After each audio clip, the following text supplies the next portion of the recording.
KELP AM 95.9 FM. Streaming worldwide at KELPradio.com. 915 Talk is a production of Desert Voice Media. You can visit desertvoice.media to learn more. 915 TALK. The world is looking at El Paso. What will we say to the world? From the KELP studio in El Paso, this is 915 Talk. And now your host, Episode 338 of 915 Talk. You know what I'm thinking about today, Mac Daddy Del Norte? What's that, Andy? I'm thinking about crab soccer. Crab soccer. Do you know what crab soccer is? Oh, man, I don't think I've ever heard of that. You've never played crab soccer? Nope. Oh, man. So hear me. Listen to this. Okay. Crab soccer, it's kind of like regular soccer, except for the players must move in a crab walk position. Really? Yes. I'm not making this up. Yeah, you have to have your belly pointing up. Okay. Okay. And you're walking around on your hands and your legs. Okay. and you're kicking a ball around. Now, usually that ball is big. Oh, okay. Yeah. Okay. It's like 3 or 4 feet in diameter. I don't know. They're big. Okay. And I don't know what it's like these days, but when I was a kid, we're talking circa 1983. I was growing up in this school in Ohio, and the school's janitor would come in, Mr. Sodders, and he would take that giant crab soccer ball and throw it up to the gym ceiling, and we would be down under there, and it was heavy. We would just be getting crushed. Now, I don't think anyone's allowed to do that anymore. But you know why I'm thinking about that? Why is that? Crab soccer. Because today we have a very special guest. Okay. Do you know why he's special? Sure, because he is the unique expression of an endlessly creative God. Yes, he is the unique expression of an endlessly creative God. But also, he was, until very recently, an elementary school physical education teacher. Okay. All right. How many years do you think he was teaching physical education? How about, take a guess, 15 years? 15? No. No. More. More than that? Yeah. 25? More.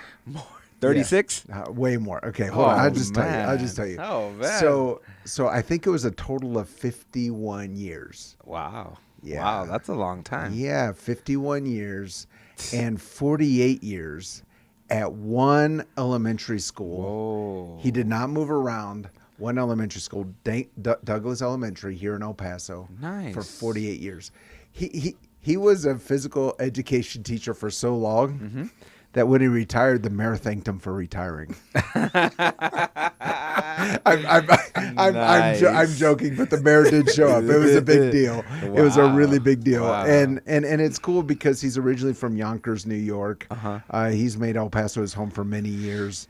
Cool. So we can't say he's a true son of the borderland, but he's definitely an adopted son of the borderland. Okay. So we're going to be talking about his journey. Also, he was a chess coach. Okay. And he's a referee for volleyball. Cool. And what else? Baseball?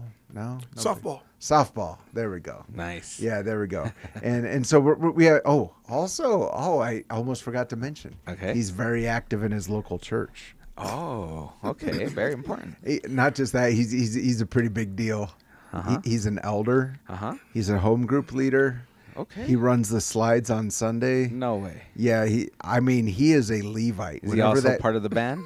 Yeah. Used to be. Oh, okay. Used to be. Sounds like a PK to me. Yeah. So there's a lot to talk about. So without further ado, let's give a very warm Borderland welcome to the one, the only, Mr. Greg Davis.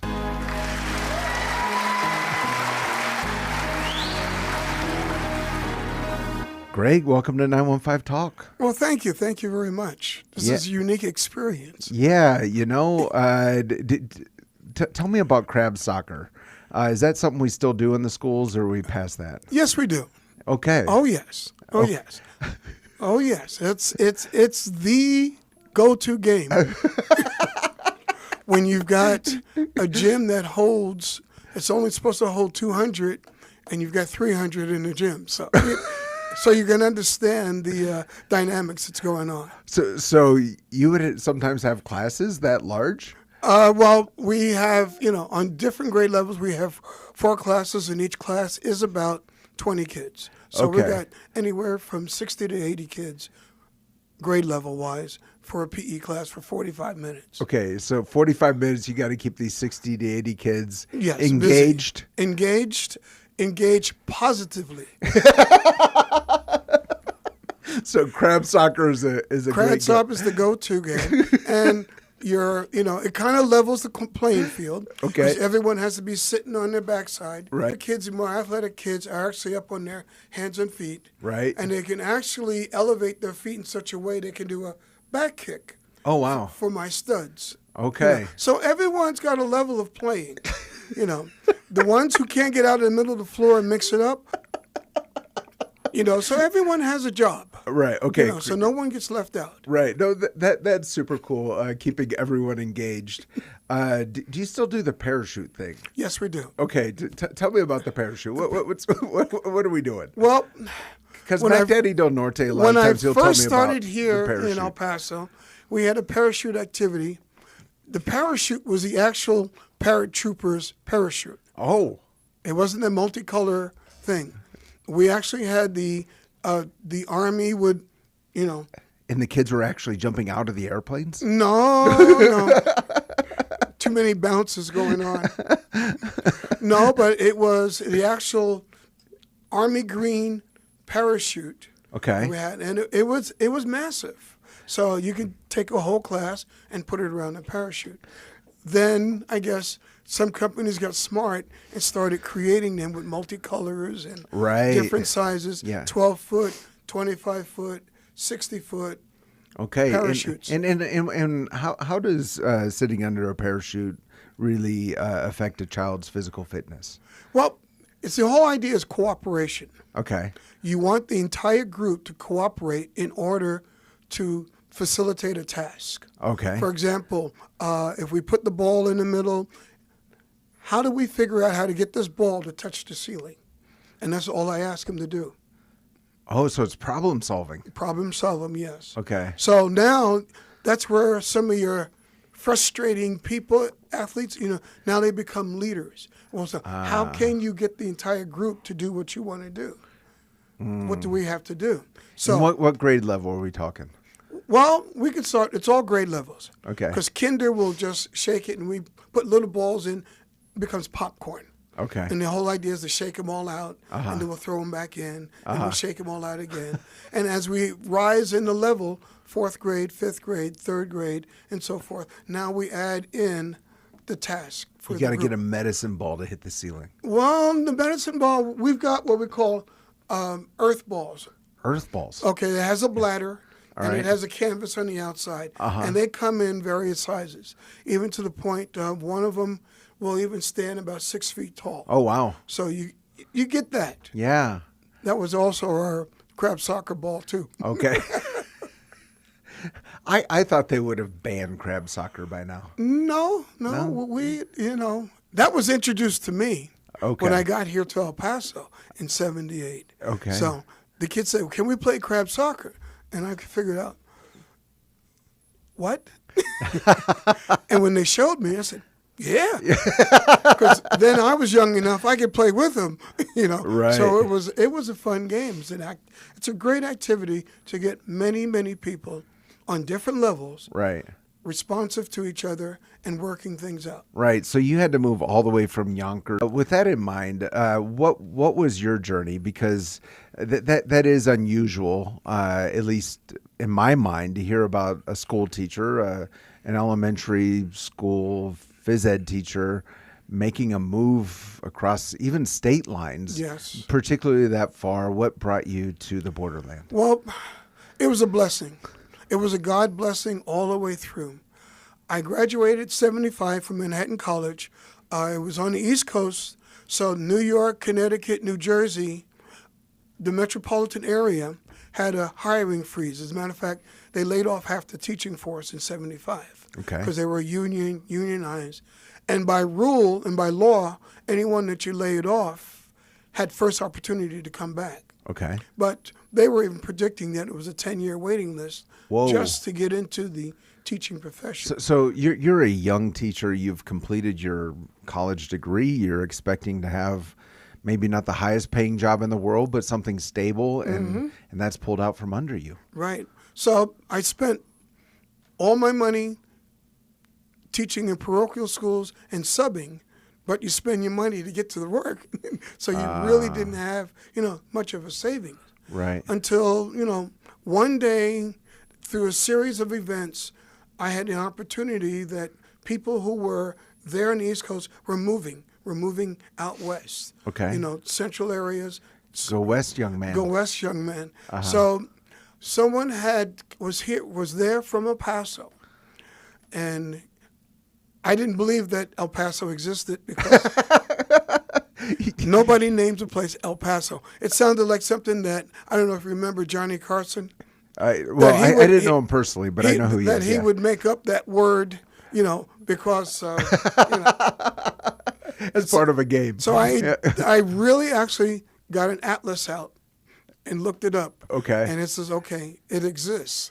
But this is 1978. This is 78. Okay. Yes. And So I you said, pull out an atlas just to make sure that you're not being scammed. Right. So I call, and when I called, the phone rang on the superintendent's desk. The superintendent of schools. Because this was so long ago, the population of El Paso was 300 people. It was a one-room schoolhouse. Who calls and talks to the superintendent? That's hilarious. As opposed to, HR. HR, Yeah. So I talked with her, and she says, That's you know hilarious. what? I've got 2 schools that need coaches. Okay. If you tell me you're coming, I will hold the school, but you need to bring a friend. Oh, that's funny. So my friend that I graduated with, he was in the same situation I got. So he says, well, we've got nothing here. So if we go over there and got nothing there, we're still even. Right, yeah. So we emptied out our bank accounts, bought a ticket on Friday, flew down on Saturday, started working on Monday, and I'm still here. That's hilarious. So you call, what was it EPISD at the time? It was EPISD, yeah. Okay, and the superintendent picks up the phone. Picks up the phone. And she was like, "Is this Greg Davis? I've been waiting for your call." I don't know about all that, but it would have fit. I said, "Okay, sounds good." But the stipulation on the deal was you have to bring a friend. Yeah. So I called my friend. He did it, and it's interesting also.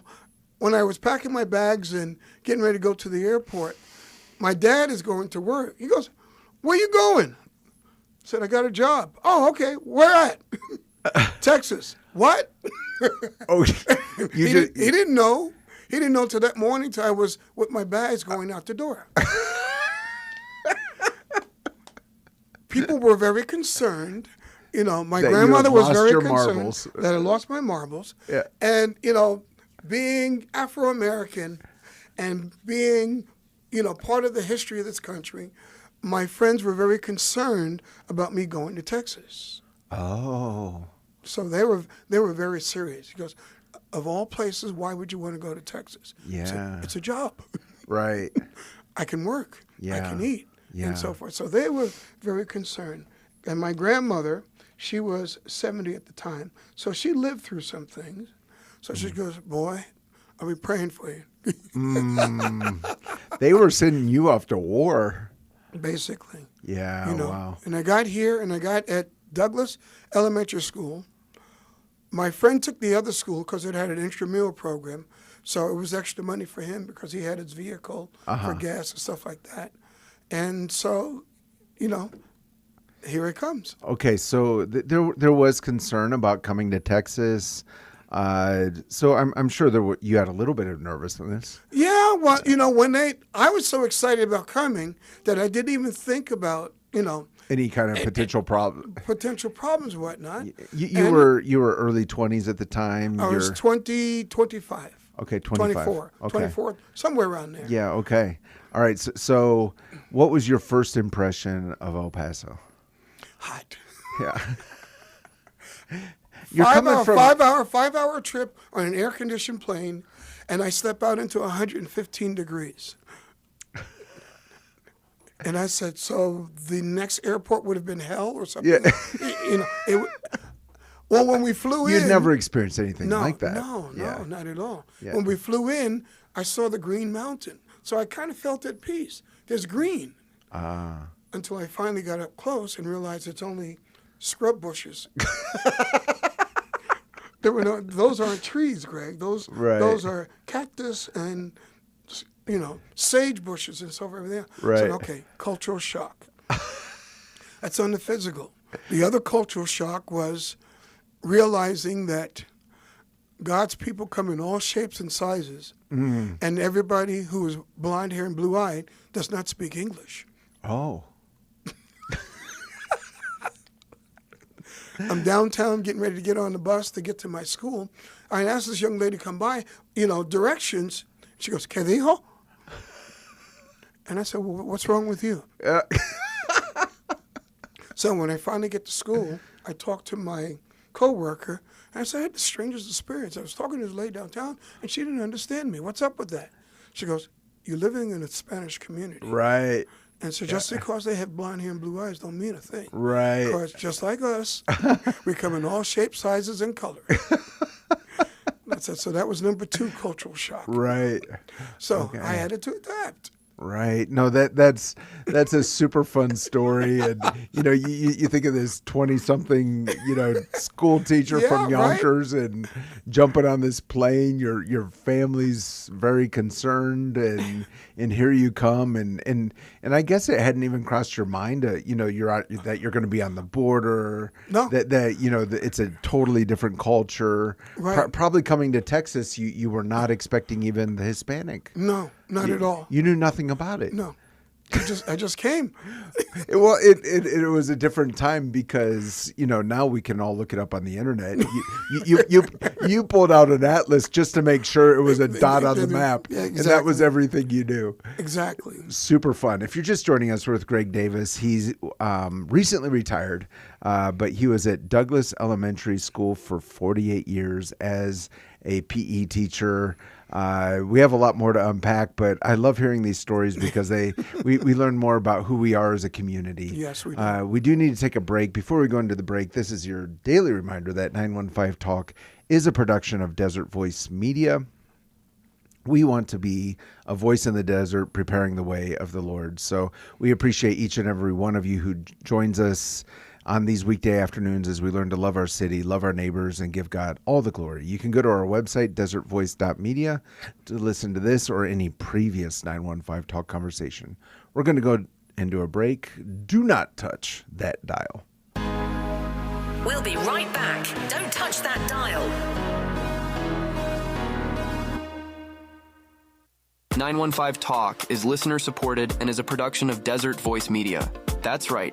It's people just like you who make this program possible. Together with Desert Voice, you can learn how to better serve our neighbors and pray for our community. To become a Desert Voice Media partner, you can visit desertvoice.media. That's right. That's the website, desertvoice.media. Take a look and join us today in reaching our borderland for Christ. As a business owner or CEO, you carry a lot. Big decisions, heavy responsibilities, and often no one to process it with. That's why C12 exists. C12 is a confidential peer advisory group for Christian business leaders who want to build great businesses for a greater purpose. It's not networking, and it's not a class. It's a room of leaders committed to excellence, accountability, and purpose. If that sounds like what you've been missing, learn more at c12borderplex.com. 915. Testify. I was a crack addict. I was out of control. I did not know the Lord. But there came a point in time where I wanted to stop, but I couldn't. And I remember asking God, please help me. But nothing would happen. The day my life changed was the day I saw what I believe was the devil himself. I was freebasing all night, watching pornographic videos. I closed my eyes, preparing to die as I felt I was going to OD. I figured that the end of my life was coming to an end. And the only thing I said was, God, God. My cousin read a scripture that said, if the Son shall set you free, you will be free indeed. When he said that, I burst into tears. I knew my life had changed. The Holy Spirit came into my life. He forgave me of my sins, and I asked Jesus to be Lord and Savior of my life. My name's Art Moreno Jr. I'm from El Paso. God changed my life. I know he can change many others as well. And they overcame him by the blood of the Lamb And by the word of their testimony. desertvoice.media. We're back. You're listening to 915 Talk. We are back, and you are listening to 915 Talk. I'm your host, Andy Freca. Today we're with Greg Davis, long time Douglas Elementary PE teacher, 48 years, right? Yes, sir. And 3 years beyond that back in New York, so 51 years. You were talking before the break about how you had no idea what El Paso was. You had just confirmed that it was a dot on the map. You needed work as a school teacher. You flew down. That's truly an amusing story. But you were talking about you didn't know what El Paso was. You were surprised to learn that not everyone spoke English. Was there any surprise as to who the kids were on your first day of school? Yeah, I think I just finished playing football, so I still was like 2 or 3 years out. So I had some type of athletic shape. Mm-hmm. When I wore my football jersey, they thought I was Tony Dorsett. Came to visit and to be a coach at their school. Why? I had to explain to them, no, I am not Tony Dorsett. Okay. Well, I'm what, 5'7". I had some type of a football physique. I wore a jersey, and I'm black. Well, what I have to ask, was it because there were so few black people in the neighborhood? Right. Yeah. Okay. And were you wearing a Tony Dorsett jersey? No, I was wearing a Manhattan College football. Oh, but and I couldn't make the connection. But But they literally thought you were Tony Dorsett. Mister, you look like Tony Dorsett. I said, do not. Yeah. Yes, you do. You weren't even wearing a Cowboys jersey. No, not at all. Yeah. As a matter of fact, I'm a Pittsburgh fan. Yeah. We'll have to talk about that off air because I'm a Browns fan. But yeah, so let me ask you about that. It's a difficult subject, but you talk about your family being concerned about you coming. You're an African American. The kids thought you were Tony Dorsett. Mm-hmm. Has race been an issue that you've seen over the years being in El Paso? Not really, because the area that I taught in was the same area that I grew up in on the East Coast. Mm. We lived through. Doesn't matter what neighborhood it is, we live through similar problems. Yeah. Housing, then our housing, because we live in New York and land is very, it's not prominent. The houses are built vertical. Right. So we live in 3 or 4, 5-story houses, right, with 2 apartments on each floor. Mm-hmm. And then you have a back building. Sure. Of the same thing. Yeah. And then so in the middle you have the courtyard where the garbage shed is and everything else. Yeah. And, I lived in Yonkers through the 60s. Mm-hmm. So I don't have my childhood friends, succumb to the methadone, the heroin, all that stuff. So, I lived in the hood. Yeah. And we didn't know that we were poor. Right. Because I think I owe it to the fact that my parents, no matter what was going on, she had this thing like when we'd come home and say the teacher didn't like me. So the teacher don't have to like you. She has to teach you. As a matter of fact, she's got her education. You need to get yours. Mm. So, but I didn't do it. If the teacher said you did it, you did it. That was their philosophy. Right. So when we went to school, it was business. Right. I mean, we could play in the playground and everything else, but when we got in the classroom, it was business. Well, so it was the same, the same environment, just in a different location. So I Right. understood what the kids were going through. Right. Yeah. Yeah. It's interesting because what you're describing is, a community where there's many challenges, but the parents are still inspiring their children, or more than inspiring, demanding Right. that their kids do what's required of them. Right. And it's interesting that, even these parents, when I was going, they're younger and so forth. I talked with one of them and said, well, we understand who you are. So when you tell my child to do something, everything else, if they do it, I want to know. We have that same camaraderie.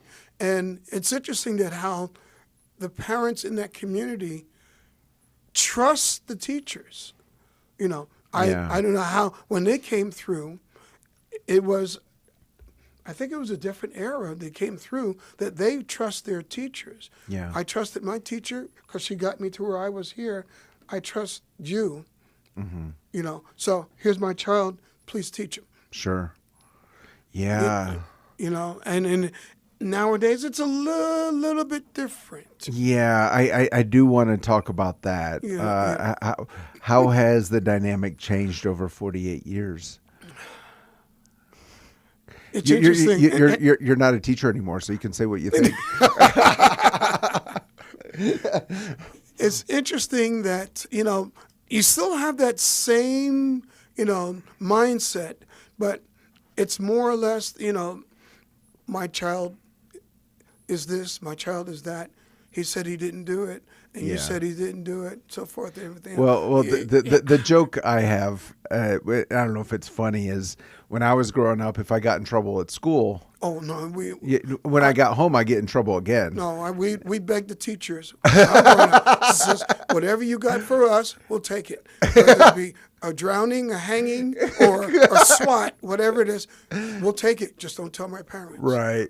Yeah, but anymore, sometimes it could feel like, well, if the child gets in trouble at school, then the teacher gets in trouble, or Right. or the administration, or what whatnot. did he do that you had to punish my child? Da da da da da da. Yeah. And now it's not. It's not running wild or rampant. Right. But you have those cases, and Right. you need to learn how to be diplomatic, and Yeah. I had we were playing hockey. I introduced hockey to them. Hockey, ice hockey. Yes, but we had to use the floor. The ice kept melting. And there was another gentleman at school who was from Buffalo, New York. Okay. So, where he was from, hockey was the main sport. So we would play with the kids after school. And he taught them about different ways to play, how to pass the puck, and stuff like that. And we would have some hellacious games in there. Especially when I don't know if you remember the old mats that had almost like hay in them. Okay. The old mats that The didn't old work. gym mats. that they hung up on the wall. Right. Okay. Yeah. It was great to get body checked into one of those mats. And the kids loved it. I mean, Yeah. Mister, are we going to play and whatnot? So we learned about angles, and we learned about passing the puck, bouncing it off the wall, and then Right. receiving it again Sure. in front of the net. So they learned new things. I was from the East Coast, so my experience in sports and PE and play and everything else was a whole lot different than theirs. I mean, I learned a lot from them. I learned tetherball. Sure. I learned Liga, which is rubber band. I don't know that one. It's a variation of Chinese jump rope, Okay. or the bamboo dance. You use elastic bands. Oh, okay. So they adapted. Uh-huh. So, so I learned how to play Liga. Okay. Then I learned how to play wall ball. They taught me as they went along. So they said, Mister, if you mess up 3 times, you have to stand on the wall, and we have to throw the ball at you, and you can't move. So I would hit the ball, whatnot. No, you can't hit it now. That's 1. I said, how come you didn't tell me? You didn't ask. So after I got Time teacher at Douglas Elementary here in El Paso, 48 years. 48 years, and when he retired, even the mayor showed up. We'll talk about that here in a little bit, but right now we have Charlie One on the phone. Charlie One, what are you seeing out on the roads this afternoon? Well, the roads are not too bad right now, Andy. Just in here because Gateway East at Zaragoza, that turnaround lane is closed. When they do that, always stacks up the traffic right there along Gateway East. So caution there. Gateway West at Geronimo with the right lane closed. That's your shopping area there. Gateway West at Geronimo. So caution in that area. Sometimes it can be, especially when it rains like it's been raining off and on, but when it rains, and I saw that yesterday afternoon when it started raining, especially on the east side, it was raining, and then traffic just became a real jungle. And make sure your teenager learns to drive safely and with confidence with Jungle Driving School, located conveniently at the shops of Solano on El Paso West Side. Jungle Driving School, 900-4943, that's the number. And 10% discount for KELP listeners, Andy. Charlie One, this afternoon we have with us Greg Davis. He was a phys ed coach, or teacher, I should say, at Douglas Elementary here in El Paso for 48 years. As a matter of fact, when he retired, the mayor showed up. And we're learning all about all the different games they played over the years and the way those kids grew up. And I can't imagine being an elementary school PE teacher. I would think to start off the day, I'd need probably a bowl of the Borderlands Breakfast of Champions. Where would you recommend that El Paso's phys ed teachers get that bowl before going to work each day? Absolutely. And, because they're a phys ed teacher, their coach out there, they're very active, and Yes. the body can't be weighed down with, 10 waffles, 10 pancakes in the morning with syrup and everything, and a dozen eggs. And, that's going to weigh you down, and then you're not going to feel like doing those jumping jacks and push-ups and everything. So, but a bowl of menudo, it's like a soup. They call it the poor man's soup. I don't know, because, that's years ago they gave that the title, but it's very delicious, and it's a little bit spicy, but it's marvelous. And you can pick that up. Don't forget the oregano. Pick it up at Eastside Choice Meats, Loma Land and Treewood. You're going to enjoy it. It'll just be spicy and get you. Not only that, but not only will it fill you nicely without making you too full, but it'll wake you up in the morning. It's that wake up taste to it. That's Eastside Choice Meats, Loma Land and Treewood, Andy. Thank you, Charlie One. We'll talk soon. Thank you. And we're back with Greg Davis, long-time elementary PE teacher at Douglas Elementary here in El Paso. And Greg, you weren't able to hold back. You were not able to hold back. While Charlie One was telling us about the menudo, you said this: "I love menudo." it's just Western, Mexican Western soul food.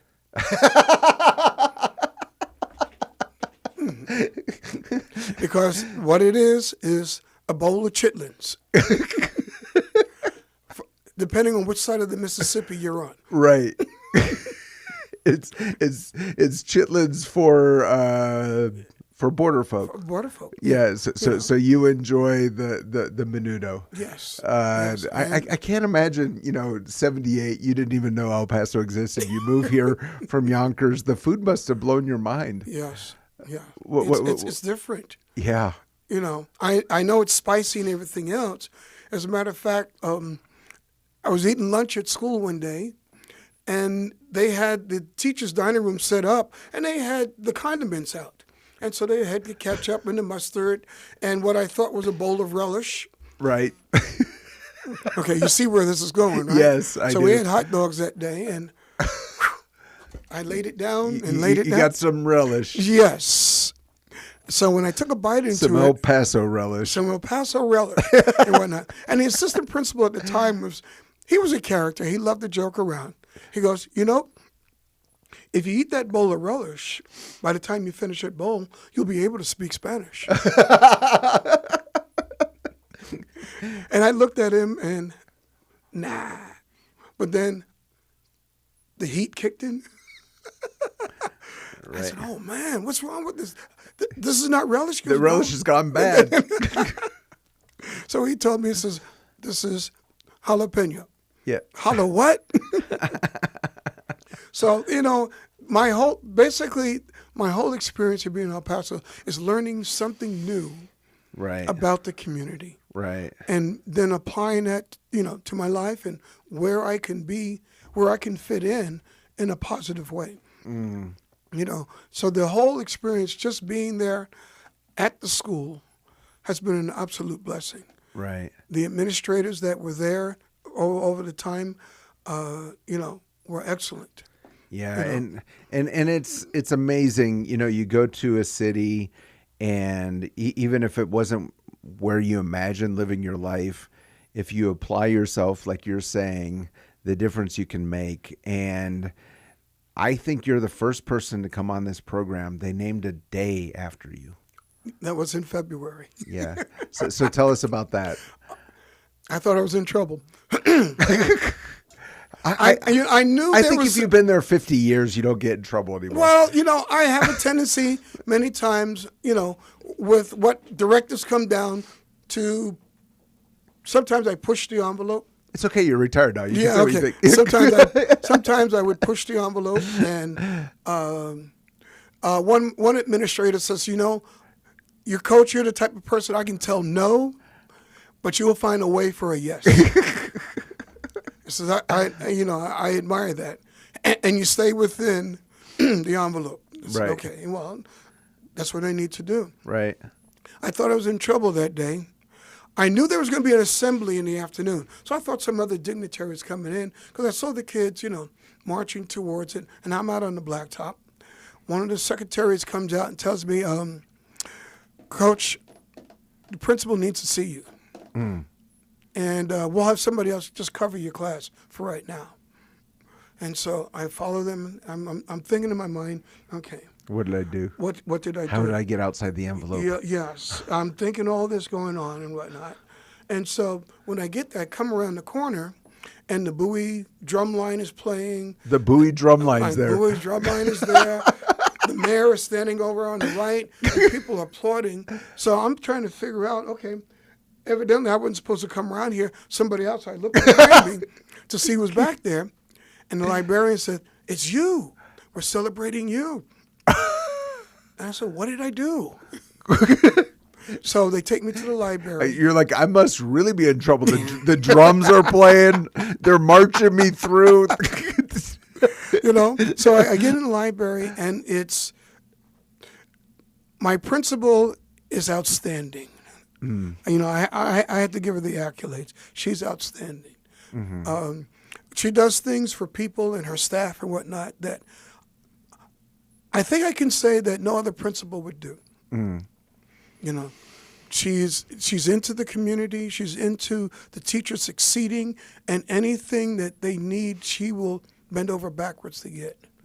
So what I figured out, February is Black History Month. Okay. So who's the only black staff on the campus? That's number one. Okay. Okay. And they were celebrating. This is you figuring this out. I'm figuring, you know, later on I'm figuring it out. Yeah. So I get into the library, and they start with the accolades and so forth, and the mayor's assistant or something or another takes this long proclamation out and starts reading it. That's great. Well, I didn't realize that my former partner and a former student had actually set me up. Oh. They put in a request to honor this particular teacher.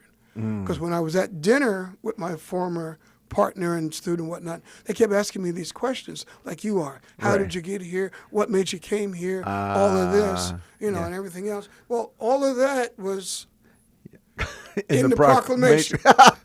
And when she started reading it, and I looked at my partner, former partner, and looked at the student, I said, you set me up. See, I'm usually the one doing this. Right. So it was different to be the one to receive it. So I didn't have too much to say at the time. Right. You know, former teachers were there, former administrators were there, the mayor was there. Wow. And he read the proclamation. So February 10th is Dragon Coach Day. Okay. So, okay. You're Coach Dragon. Well, my digital footprint is Dragon Coach 1. Okay. And so they'll call me Coach Dragon, Yeah. you know, Dragon Coach, so for everything else. Right. Because it's the Douglas Dragons. It's Douglas Dragons. And you're Dragon coach. I'm Dragon coach. It's the former high school named after Frederick Douglass, where only the black students can go to up until the Supreme Court case. Okay, back in 55. 55, okay. Right. So it's named for that school. As a matter of fact, Douglas has the distinction of being established in 1893. Wow. It was a private school, and 3 or 4 years later, it was incorporated into the El Paso School District. Okay. So if you do your math and whatnot, the school itself, the concept of the school itself is close to 135 years. Wow. There. And I was honored to be part of that because I knew the history. I knew the teachers the former teachers that were there. Yeah. And their construct and what they do and their things that they thought were important for the students. Right. You know. Yeah, I love this story just because, well, for so many reasons, but just what I mentioned earlier. You came to a city you never expected to go to. You were faithful, and for so many years, and then honored in the end. And I think that's a good inspiration for. I know there's folks out there listening right now who are born in El Paso. This has always been your hometown. You would never imagine going anywhere else. But there's other people in El Paso who didn't plan to come here. And it's important for us to serve the city that we're in, even if it wasn't part of our plans. Exactly. And you're an inspiration for that. If you're just joining us with Greg Davis, longtime elementary, and by long time, I mean long time, 48 years, elementary school at Douglas Elementary, PE teacher here in El Paso.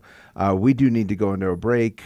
This is the part of the program where KELP Radio would like to thank our impact partners. These are local businesses, churches, nonprofits, educational institutions that have joined us in our journey to serve our community through radio ministry. And the one I'd like to point out today is C12 Business Forums. C12, it's the letter C, the number 12. This is a peer group of Christian business leaders here in the city who keep each other accountable, who learn. They spend time together each month as iron sharpens iron. I love the idea that Christian business owners in our community are not just concerned about the bottom line, the dollar, but serving our community through their businesses. You can find the link for C12 Business Forums by going to the Impact Partner section at KELPradio.com. Also, the chair for C12 Business Forums here in El Paso, Tiffany Ederling, is also the host of the 323 podcast, which plays each and every Saturday morning at 10 a.m. on this radio station. Also hearing from local Christian business leaders. Love that that's happening in our community. We just want to continue to cheer them on because it really represents what we want to do here as well at the station. Just serve our community, reach our community for Christ. We're going to go into a break. Do not touch that dial. We'll be right back. Don't touch that dial. Greetings, KELP listeners. This is Terry Gray, pastor of Calvary Chapel, Sun City, and speaker on the Summons broadcast heard each weekday at 5 p.m. right here on this station. Calvary Chapel, Sun City is located at 960 West Borderland Road on the west side of El Paso. We hold services on Wednesday evenings at 7 and on Sunday mornings at 9 and 11. If you are without a church home, we would love to have you join us for worship and Bible study. You can find out more information about us on the web at www.ccsuncity.org. This is Pastor Steve Castrita. I'd like to extend the invitation for you to join us in service every Saturday at 5 p.m. at Redeeming Grace Church, El Paso. We are located at 2400 George Dieter inside Iglesia Philadelphia. We're a young church on the east side of El Paso with no smoke, no lasers, and no gimmicks, just the uncompromising Word of God and a call to win the 915 for Jesus Christ. We'd love to meet you and your family. God bless you, and thank you for listening to KELP. Greetings, KELP listeners. My name is Terry Gray, and I have the joy and privilege of serving as the pastor of Calvary Chapel, Sun City, located on the west side of El Paso. I also have the joy of connecting with the radio audience in the borderland through the Summons broadcast heard each weekday at 5 p.m. right here on this station. On Summons, we study the Bible book by book, chapter by chapter, verse by verse, precept by precept. Please join us each weekday at 5 p.m. for Summons right here on KELP.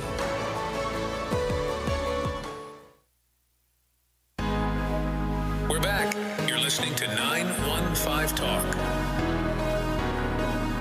We are back, and you are listening to 915 Talk. I'm your host, Andy Frecka. Today we're with Mr. Greg Davis, possibly the only guest we've ever had on this program that had a day named after him here in the city, talking about 48 years serving as a PE teacher at Douglas Elementary here in El Paso, and his journey from Yonkers, New York, and to El Paso. He didn't even believe that El Paso existed, but sure enough, he found out it most certainly does.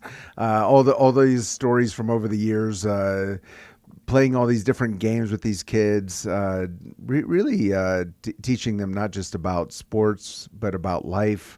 And this hour is flying by. But Greg, when you came to El Paso, you also found love. Mm-hmm.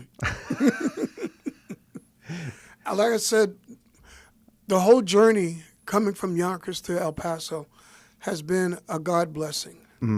I was out on the blacktop one afternoon, it was in September and so forth, and I saw this young lady walk out from between the buildings, and I asked my coworker at the time, says, "Who's that over there?" She goes, "Oh, she's one of the teachers here and so forth, everything else." I says, "Introduce me?" I don't know if I said that, but right. She was impressive. Mm-hmm. The backstory is that every summer I worked in a camp, and I was given the authority to hire counselors and specialists to work in the camp for the inner city kids. We would take them up into the upstate New York for 2 weeks and teach them all different types of life skills, camping, fishing, hiking, swimming, and all that stuff, just to give them a break from being in the city. Sure. So I was given authority to hire her, so that was my pitch, to hire her. Get some summer work? To get some summer work going in. I found out later on that one of her bucket lists was to go to New York. Oh. I found out later, though. Okay. A few years later. Yeah. That was one of her buckets. So I talked to her. I convinced her that it would be safe. I wasn't some crazy loony guy who was going to lead her for whatnot. Did she also think you were Tony Dorsett? No. Not quite. Yeah. But she had said a few things later on that kind of boosted my ego. Yeah. So you meet this fellow teacher. You get her to come up in the mountains for this. Well, it was camping for experience. Camping for the kids. experience. She was a specialist. Yeah. We needed an arts and crafts specialist, and she's very good. With the arts and crafts and things like that. Right. So, and I told her, I says, well, you would not be in direct supervision of children. On the weekends, Friday night would be your last night. You didn't have to report to work the Monday morning. Yeah. So we would go to my grandparents' house, parents' house, whatnot, and we would spend time in the city. That was a whole spending time in the city. Oh, I'm connecting the dots. It was summer work in New York. In New York, yes. Okay. We're not talking Cloudcroft. We're talking No, New York State. No, we're talking about New York State. Okay, so you got her to go to New York. Adirondack Mountains. Okay, so that's how you did it. Mm-hmm. Well played. Well played. You got her to New York, which was one of her dreams. Right. Yeah, So- okay. So we're doing that, and it's just so many different things that she got to experience, and I was able to be the one to show it to her. Statue of Liberty, all that stuff, Yeah, Empire State Building. You're just trying to help her and show her around. Yes. That's We very admirable. We became real good friends. We played volleyball together. That was another Okay. plus in the Yeah. spring in the Teachers Volleyball League. Things started changing. We were there for 8 weeks, 9 weeks, and around about beginning of August, my feelings really changed for her, and evidently it must have changed for her too, Wow. for me, because on August 4th, asked her to marry me. And she said yes. How long had you known each other? I started September 78. Okay. In summer of 79, we went to New York. Okay. August of 79, I asked her to marry her. And November 24th of 79, we got married. Wow. We've been married now, 47 years? 46? 47 years. It'll be 47 years in November. Very cool. Very cool. Okay. And tell me about your church here in El Paso, because you're very involved. You're an elder. It's a big part of your life. You're a home group leader, Bible study, Sunday school teacher. You run the slides, the sound. I think that probably an easier question is, what don't you do at your church?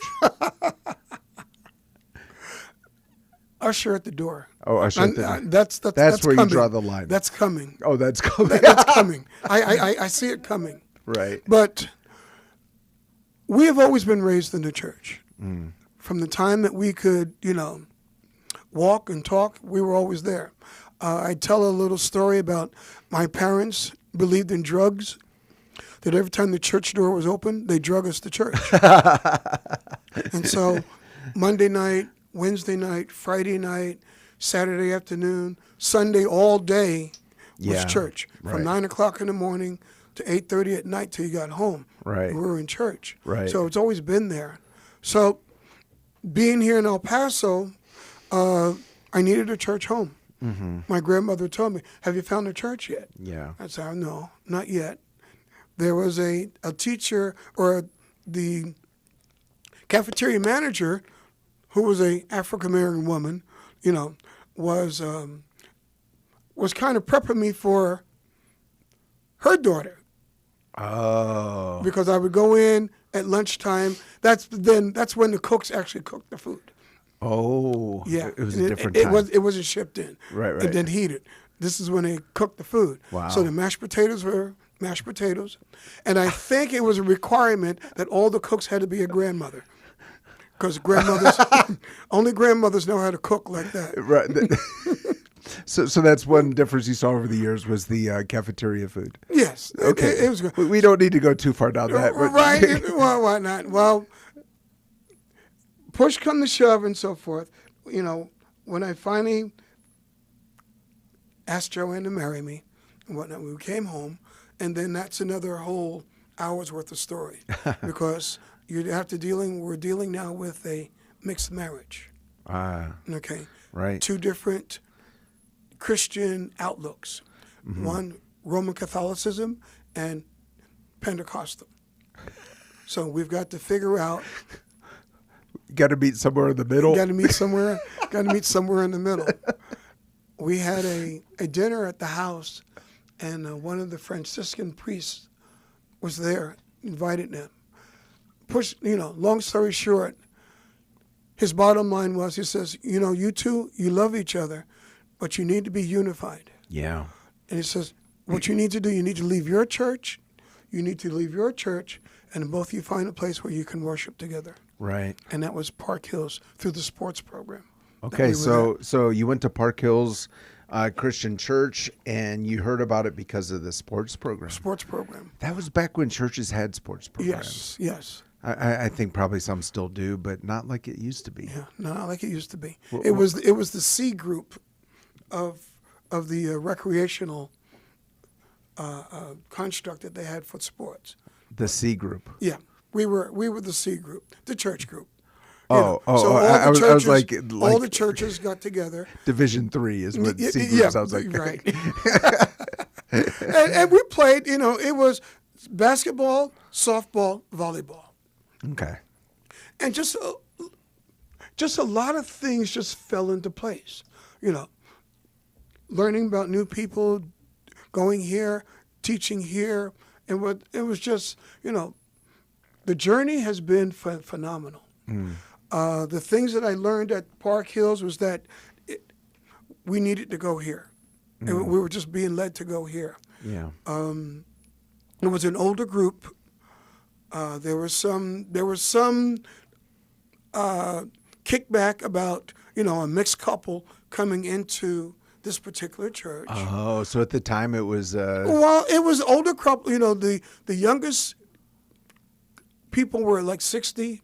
We were in our 20s. Gotcha. And Wally was in between. Yeah, longtime pastor at Park Hills, Wally Chapman. Yes, he pastored there 40 years. Right. And and he got a chance to talk with the folks. He says, "Look, folks, look at the average age." It says, "When all you die, where's the church going to be?" Right. So they turned around, and things started working out. Right. We started a children's program there, but we didn't realize that in order to start the children's program, we donated the first 2 children to get it started. Right. So, and I just found places where we were that type of church that was built. Wherever your hands found, whatever labor your hands found to do it. Right. Don't ask somebody else. Don't complain about somebody else. If you want it done, step up and do it. Right. So I was able to go into some places with teaching, Bible teaching, Right. Yeah, and you've been at Park Hills Christian Church for 45 plus years. 45 years, yes. Yeah, and we only have a little over a minute left, but what would you want those who are listening to know about Park Hills? Park Hills, I've learned that where God plants you, bloom. Doesn't matter where he plants you, Right. bloom. Right. Do what you need to do, grow roots, serve him, and let him worry about the outcome.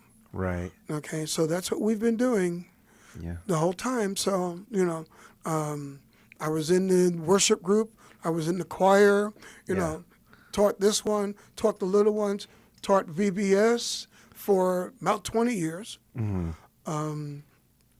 Changes there, Yeah. So it's just been an excellent experience. And I'm waiting to see what's coming up next. Sure, for sure. No, it's super, super cool. And I do believe it's a church with unique legacy in the community. And we have almost no time left. But what we say at the beginning of this program is the world is looking at El Paso. What will we say to the world? El Paso is your home. You've been here for 48 years. What is one thing you want the world to know about El Paso? Come on down. We got something here for you. Love it. The churches are starting to work together, starting to pray together, and God is starting to move. Amen. Come on down and join it. Yeah, if you just joined us, you missed out on a great conversation. We've been with Greg Davis, longtime PE teacher at Douglas Elementary here in El Paso, but such good conversation. Be sure to go to desertvoice.media, click on that 915 Talk link, and listen to the whole conversation if you missed the rest of it. Truly enjoyed this. Thank you for coming in today, Greg. Thank you for inviting me. This has been fun. Yeah, it's supposed to be fun. Okay, good. Then I passed. You did. A+. Got As it. we always say, let's learn to love our city, love our neighbors, and give God all the glory. This has been 915 Talk. You have been listening to 915 Talk, a production of Desert Voice Media. To listen to this or any previous edition of 915 Talk, just visit desertvoice.media and click on the 915 Talk link. Let's continue to learn to love